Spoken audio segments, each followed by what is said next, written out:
Hello, America. I'm back from vacation. I'm Erick Erickson still, and these are the 4 things you need to know this afternoon. My aim's to tell you the truth, not to give you the talking points. I'm going to give you the news you need to know, not the news that gets the most clicks or rallies around the tribe, just the facts. Let's dig in. Up first, the big economic headline today. U.S. factory orders decreased 4.8% in June. It's the sharpest fall since the pandemic chaos of April of 2020. Before you panic, though, there's context. The main culprit here is transportation equipment orders. They actually tanked a whopping 22.4%. Civilian aircraft orders plummeted over 50%, swinging back after a crazy surge the previous month. Excluding the volatile transportation sector, factory orders actually crept up 0.4%. That'd be 0.4%. But here's where this should probably concern you, especially if you care about the backbone of American industry. Transportation's a bellwether for broader manufacturing health, and wild swings like this point in the economy show little stability under the hood. A lot of it had to do with people getting in orders before tariffs went into effect, but inventories are still rising, suggesting products are piling up faster than they're selling. You had the Biden economy, now you have the Trump economy, and there's a whipsaw effect, making it really hard for businesses to plan, invest, or hire. They're not laying people off. They're just slowing down the hiring. We haven't seen a clear pro-growth, pro-worker policy for industrial America in years. Washington wavers between stimulus and regulation, and ordinary employers, including those at factories, are left holding the bag. We desperately need stability and serious in economic policy. Otherwise, the U.S. manufacturing base is going to hollow out even further. Unfortunately, the tariff policies, not the tariffs themselves, but the policies and how they're implemented are really convoluted. They're making it harder for employers, including within factories, to navigate the tariff regime.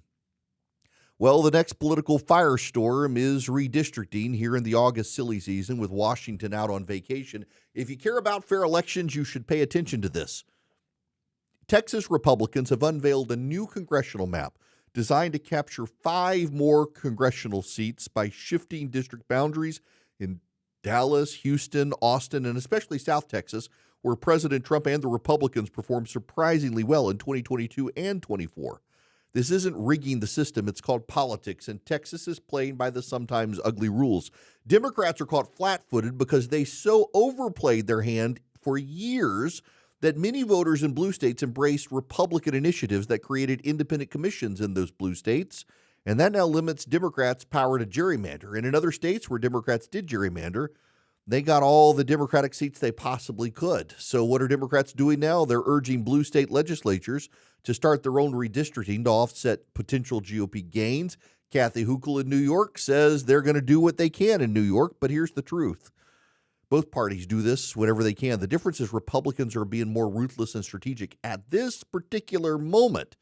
Democrats have been even more ruthless and strategic in the past. If you want to change the system, you got to change the incentive for both sides or get used to a country where every decade the map's a battle zone. That's what it is right now. And for all the belly aching in the press about what Republicans are doing, the reality is Democrats have done it even worse, and the press has said absolutely nothing when Democrats engage in this level of partisan gerrymandering, so spare me the outrage. Over the weekend, over 600 former Israeli security and intelligence chiefs begged President Trump to use American leverage to end the war in Gaza. 2 years of conflict, devastated Palestinian communities, Israeli hostages still held, and little progress on either the military or the diplomatic fronts. Prime Minister Netanyahu, facing political heat at home with a corruption scandal, has doubled down. He's now announced the full occupation of Gaza is on the table and reportedly brushed aside his own military chief's concerns, telling the chief of staff of the military to resign if not going along with the plan. Many worry this is about political survival for Netanyahu and a distraction from a clear-eyed strategy to achieve a security or even recover the hostages. President Trump's envoy in the Middle East is pushing for an all-or-nothing deal. Either all the hostages come home, there are dozens remaining, or Israel continues to escalate. Meanwhile, images of hunger, devastation, and a lack of basic services in Gaza have sparked global outrage. The longer this drags on, the more it erodes regional security and, frankly, damages Israel's long-term global standing. But if we're being really honest here, occupying all of Gaza is the best way to help the people of Gaza get food. Given Hamas's refusal to hand over hostages and end the war, it's Hamas, not Israel, causing the humanitarian crisis. And anyone who says otherwise is just being deluded by Hamas-orchestrated propaganda, and it is a well-funded propaganda campaign.